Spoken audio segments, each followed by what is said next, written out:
Okay, we're going to talk about something that is absolutely crucial for our daily comfort and our long term health. But it's a topic most of us would rather avoid. Well, today we're breaking that silence. We're going to dive into proactive anal health with some clear, practical guidance. So let's just get it out of the way. Why is this so hard to talk about? Well, yeah, there's a lot of sensitivity and stigma around anything to do with anorectal health. But the whole point of this explainer is to create a totally judgment-free zone. Because you know what? These issues are way more common than you'd think, and just understanding them is the very first step to feeling better. And just how common are we talking about? Well, get this. Studies show that up to 18% of people experience something called functional anorectal pain. That is nearly 1 in every 5 people dealing with discomfort that really impacts their quality of life. So you are definitely not alone in this. All right, so knowing how common this is, let's get proactive. Let's focus on prevention. What are the simple daily habits we can all start doing right now to stay ahead of these problems and just build a solid foundation for better anal health? Okay, prepare to have a lifelong habit totally challenged. We're all taught that toilet paper is the answer, right? But according to proctologists, it could actually be a huge part of the problem. A lot of the time, it just gives you this false sense of being clean while actually causing a ton of irritation. Let's break this down. When you think about it, toilet paper mostly just, well, it spreads things around.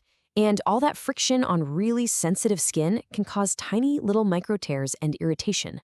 Water, on the other hand, cleans everything gently and way more effectively. It's why experts are always recommending bidets or those handheld showers. The big takeaway here, it's all about washing, not just wiping.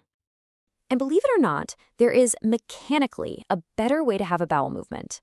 First off, listen to your body. When you feel the urge, go, don't put it off. Second, your posture is everything. Leaning forward helps, but the real game changer is getting a small stool to put your feet on. This simple little tweak straightens out the anorectal angle, which makes for a much smoother, less strained experience. So beyond posture, these 4 habits are really the cornerstones of prevention. And yeah, they might sound familiar, but they are absolutely critical for anal health. A diet rich in fiber, plus lots of hydration, keeps your stool soft. Regular exercise gets your digestion moving. And trying not to sit for super long periods reduces pressure on that whole area. Seriously, think of these as your daily defenses. But what happens when prevention isn't quite enough, or maybe a problem has already started? Okay, now we're going to demystify some of the most common causes of pain and discomfort, so you can get a better handle on what might actually be going on. One of the most common culprits for that sharp, severe pain is something called an anal fissure. The easiest way to think about it is like a little paper cut, but in an incredibly sensitive place. It's a tear in the anal lining, and it's usually caused by passing a hard stool. The key symptoms are that really characteristic sharp pain when you go, which can stick around for minutes or even hours, and sometimes seeing a bit of bright red blood. Now, not all pain comes from a fissure. Sometimes the issue is actually muscular or even nerve-related. Doctors call this functional anal rectal pain.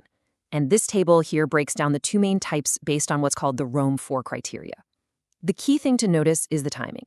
Proctalgia fugax is this sudden, sharp, stabbing pain that's over pretty quick, usually less than 30 minutes. Levator-Ani syndrome, on the other hand, is a much longer-lasting, dull ache or pressure that can go on for more than half an hour. You know, when you're dealing with these conditions, especially if you're looking at surgery, a lot of people are really afraid of the recovery process. And that's because the pain can create this awful, self-perpetuating cycle. But the good news is, modern medicine has found really targeted ways to break this cycle and make healing a much, much more manageable process. So let's trace this vicious cycle, because understanding it is the absolute key to breaking it. It all kicks off with an initial trigger: pain. Whether it's from a fissure or from a surgical procedure, it starts with pain. And what happens when your body feels pain? Well, its protective instinct kicks in, and that causes an involuntary muscle spasm. The whole area just clenches up and tightens. But here's the problem. That tightened muscle now blocks the natural path.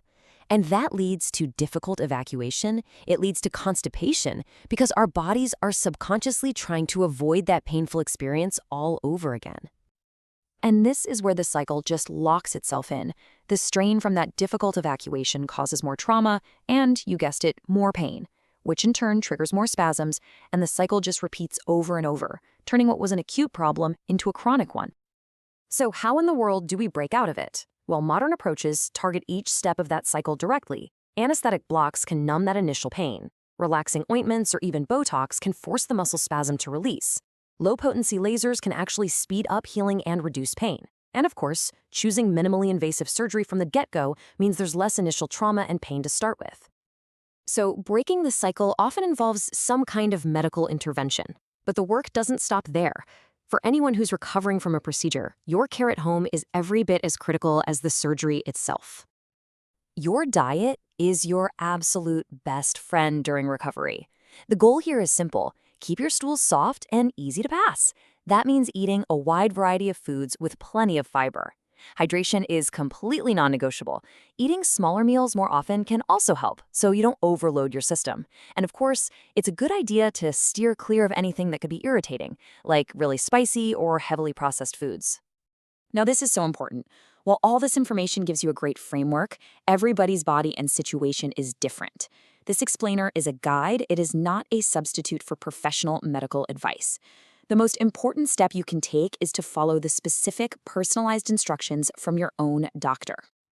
Okay, so let's bring it all together. We've covered prevention, we've covered common problems, and we've covered recovery. So what are the absolute key pillars you should take away for lifelong anal health? Here it is, your simple, actionable checklist. Stay hydrated and eat fiber. Use a stool to perfect your toilet posture. Switch from toilet paper to water for cleaning. Listen to your body and don't ignore the urge to go.